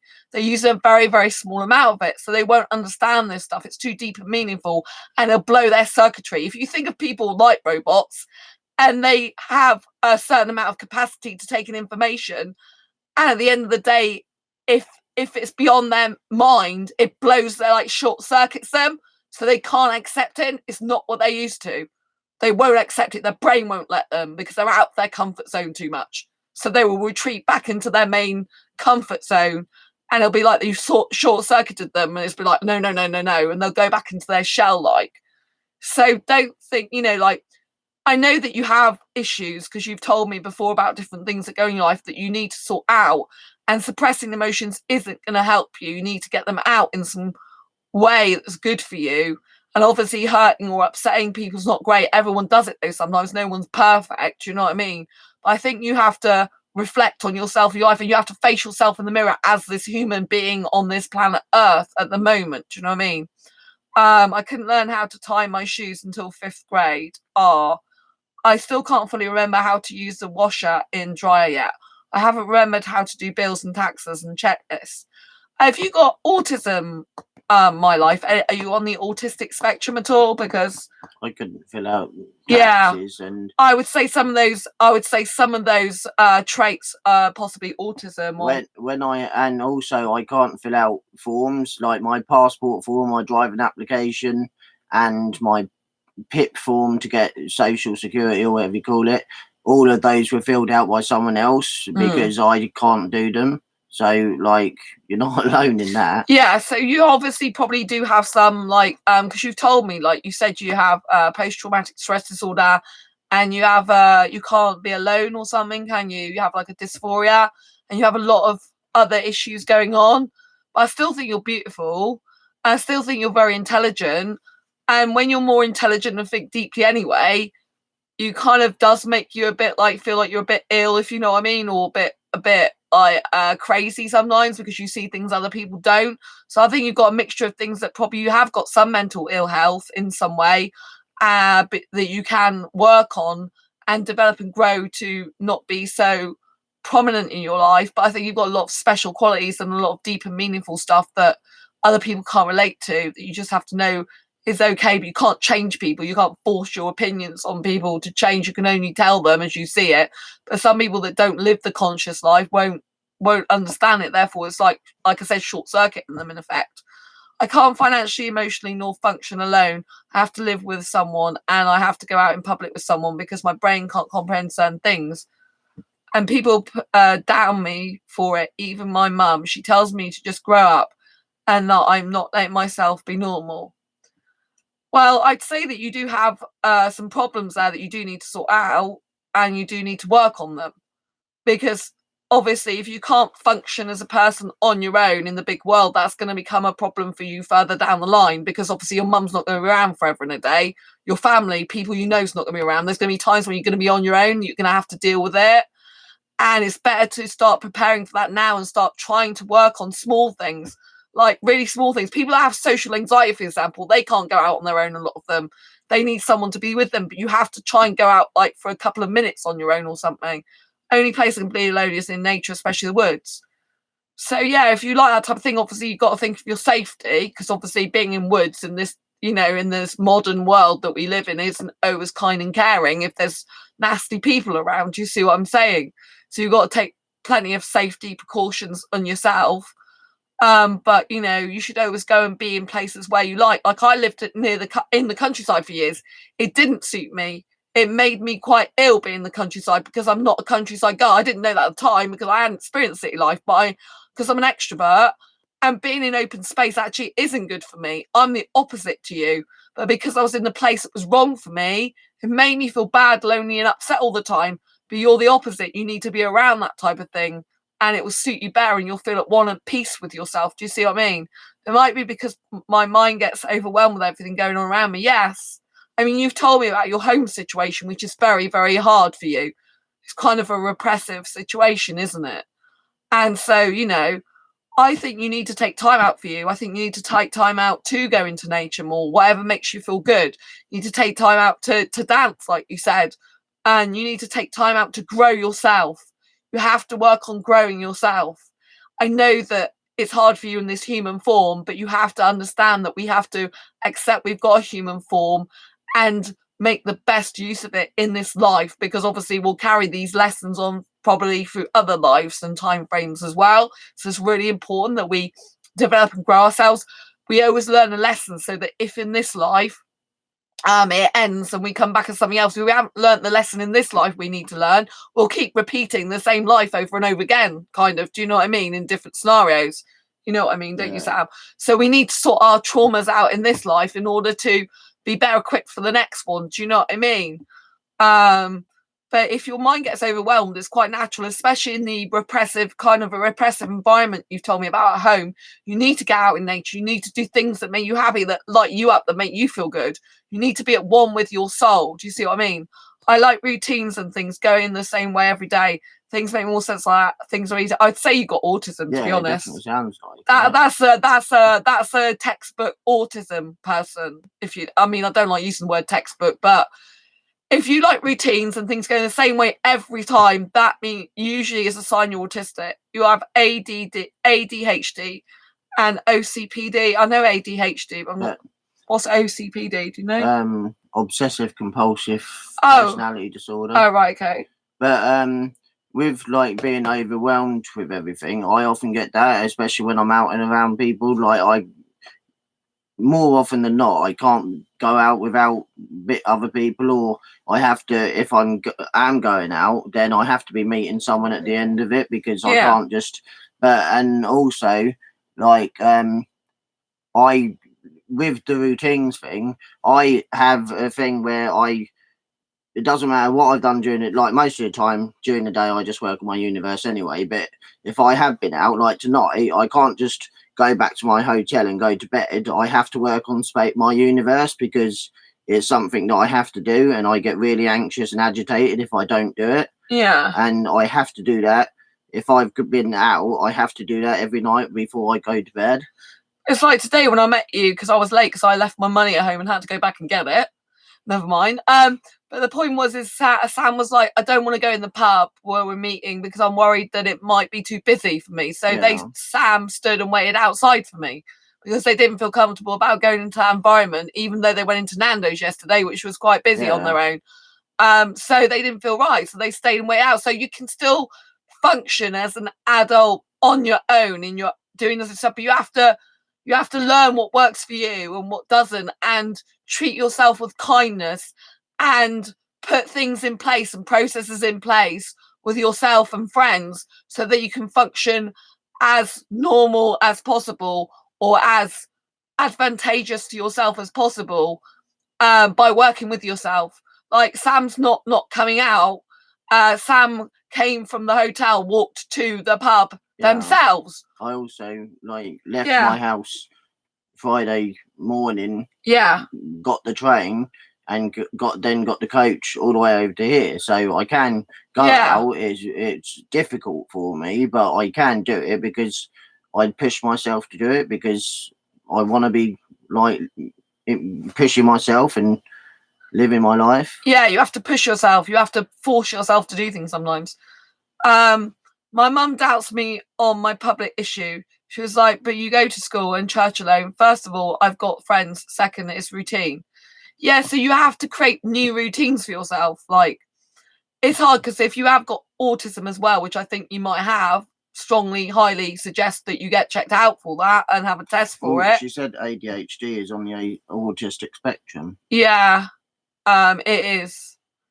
ADHD is on the autism spectrum. I didn't know that till I did research.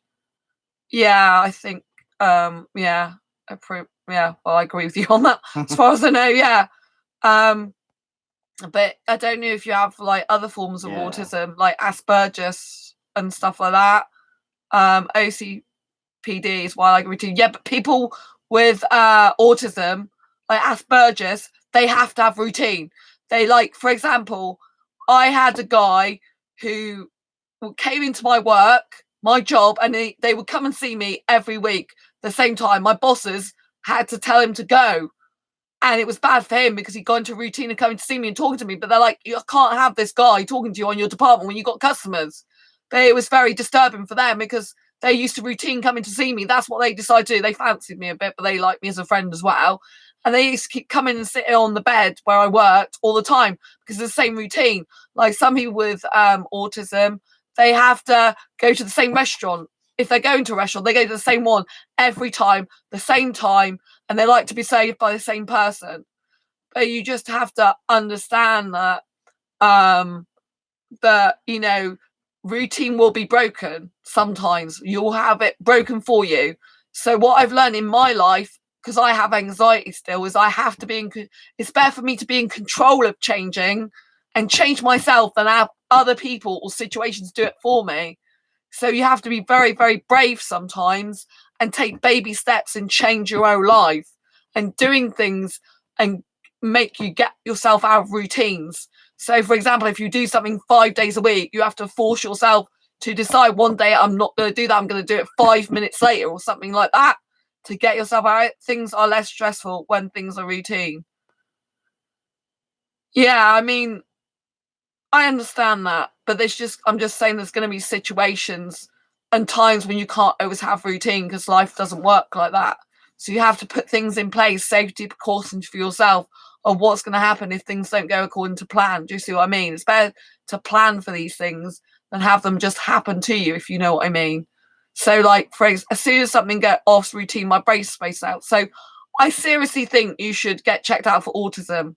Like, I have someone coming to the meetups who's not at this one, and they have to have routine usually. And if, for example, their train was cancelled, and so I was there with them to talk to the train people, say, okay, their train's cancelled, nothing we can do about that. This was for getting home.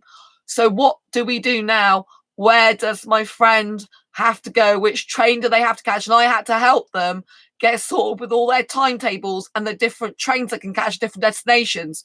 So that's a thing where I had to help them. So they can't be on their own usually. When they can go on the train on their own, they usually have someone like that helps them where they live, but they come on the train on their own. I meet them off the train. I go to the hotel with them that's just across the road from the train station. I meet them at the hotel the next day. I go out with them for the day, and obviously Sam usually does that as well now. Then we drop them back at their hotel. But they've learned that they can actually go back to the hotel on their own now by themselves. I know the way, I can do it. Okay, so I trust them to do that. But they've been coming to my meetups for like a couple of years now or longer. It might even be 3 years. And they can't usually be left alone in general. They can't. They have to have someone with them. And they can't deal with situations that come up very easily, like the train being cancelled. But you've got to know things do happen, and you've got to try and put things in place that will help you. That's what I'm saying. I space out in gym a lot.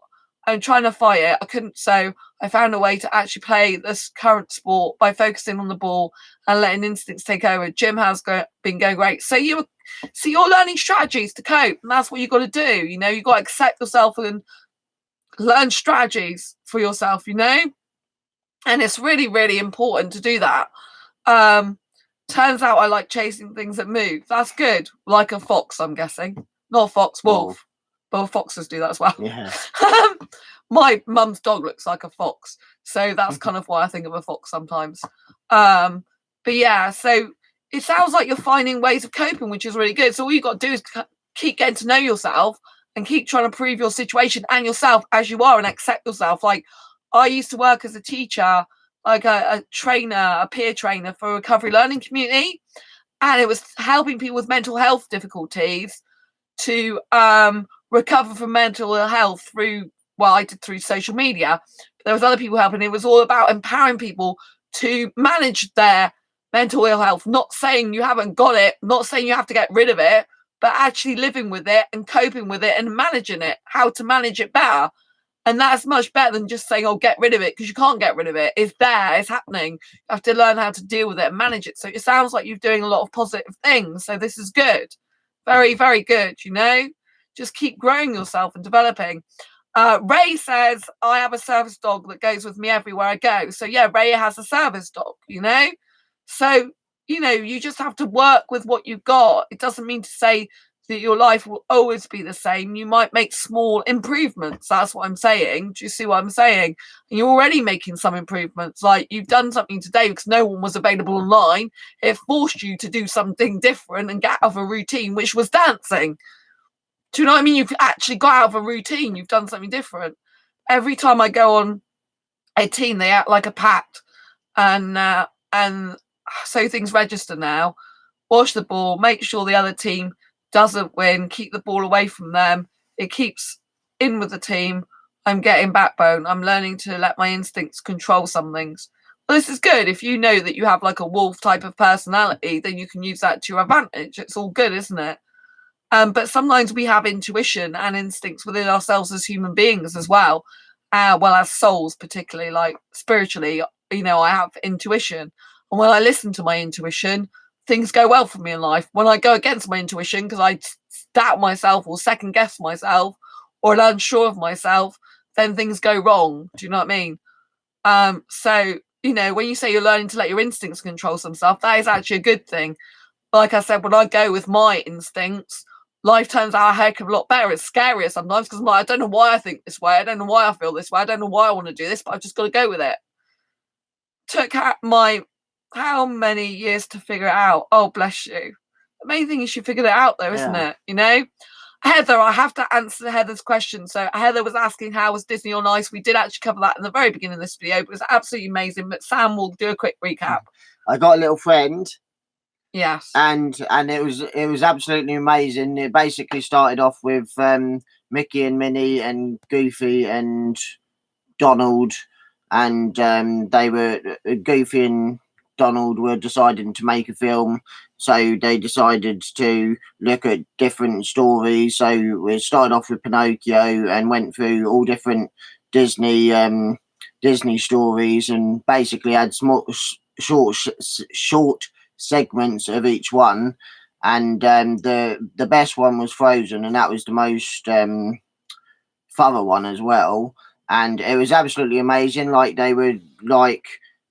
they'd go from not moving to like darting all over the place without even thinking about it. And yeah, Simba was there. At one point, Nala did. She was on Simba's knees, and then she flipped over his head and landed on her rollerblades, ice skates. It was really cool. And the whole thing was really fun. Yeah, they had Finding Dora. Finding Nemo. Yeah, but it highly featured Dora, who couldn't find parents. She couldn't remember where they were. Yeah, and it had Pinocchio, and it had Frozen, and it had a segment where it just had it had Beauty and the Beast as well, Aladdin.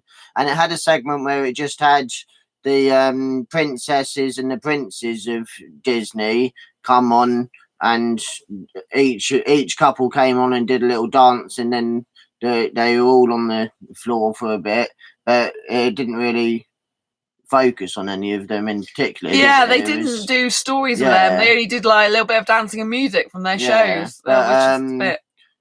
But yeah, it was. Heather likes your little friend. It looks like from Pets Secret Life. Oh, it is. That's where it's from. Do you know her name? Yeah. It looks like from Pets Secret Life. Awesome, thanks. This is true. That's where it's from, isn't it? I think. I need to know her name now. Yeah, it is. It's from The Secret Life of Pets 2, I think it is, isn't it? I think.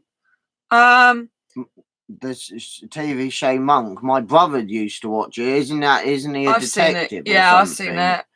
Ray said, glad you had a nice time. Yeah, it was great. But it could have been longer. Yeah, it was only about an hour and a half long. I've got about 30 friends, little soft friends, and I loved them, so I collect them. Yeah, Heather's right.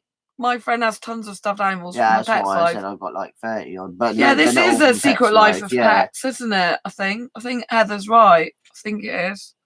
Doesn't say though, does it? Who it is? Just says Disney Princess on Ice. It doesn't say.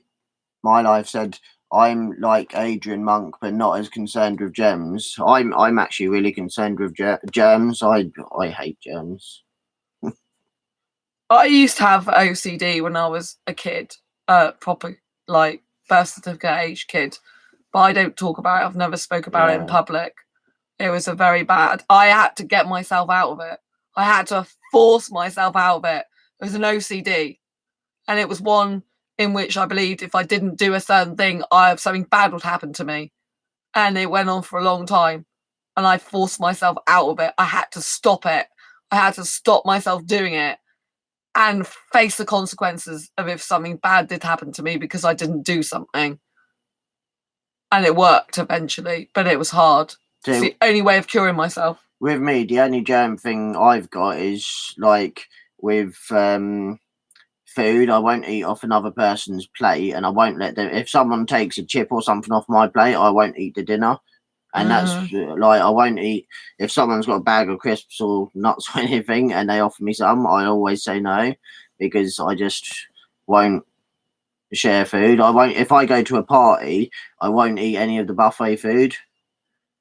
Yeah, I mean, because I learned in school that molecules are always mixing with other molecules anyway, just by being alive. Then I don't worry so much about that. I just can't help it. It's just constant in my head.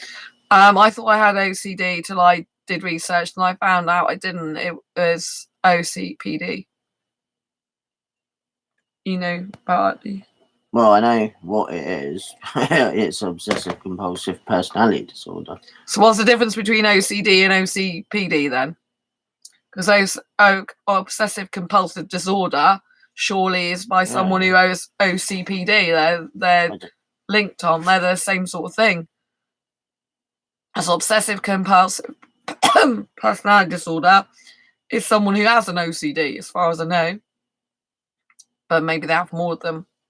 But we're gonna have to go soon because we've done a lot.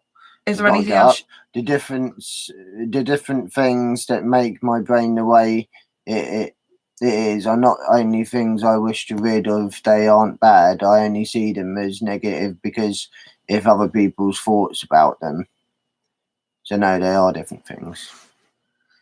Yeah, but a lot of people's weaknesses can actually be strengths. It's because if other people are dictating to you what's a weakness about you, it's not up to them to decide. It's up to you to decide. OCD is an anxiety disorder, and OCPD is a personality disorder.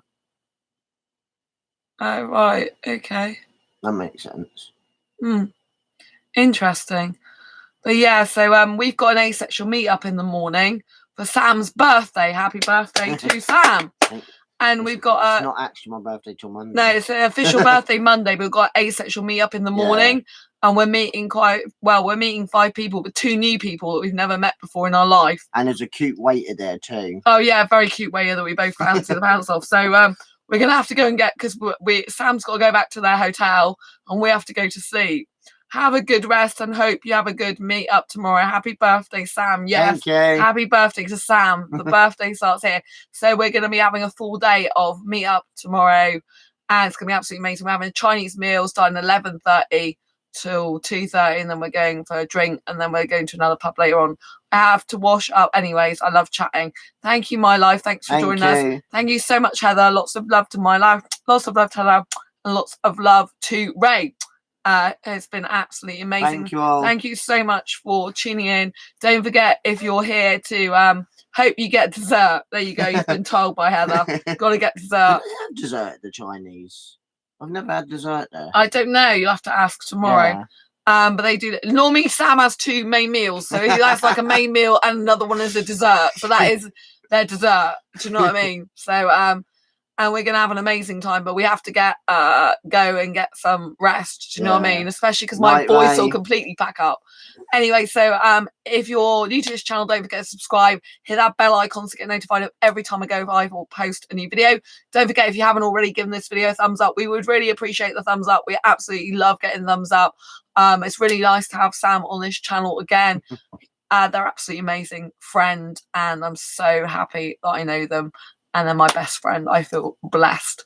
Anyway, anyway, lots of love, Heather. Lots of love, my life. Lots of love, Ray. And I know there's been another person watching the whole time, so lots of love to you too, whoever you are. And thank you very much for tuning in. Thanks for joining us. Lots of love. Incredible, credible audience, people, as usual. Awesome community. Love you lots. And I'll see you all eventually. Embrace your quirky and each other. And I'll see you in another video or live stream. Take care. Bye. Lots of love. Night, Heather. Bye, my life. Bye, Ray. Lots of love to you all. Bye. Bye.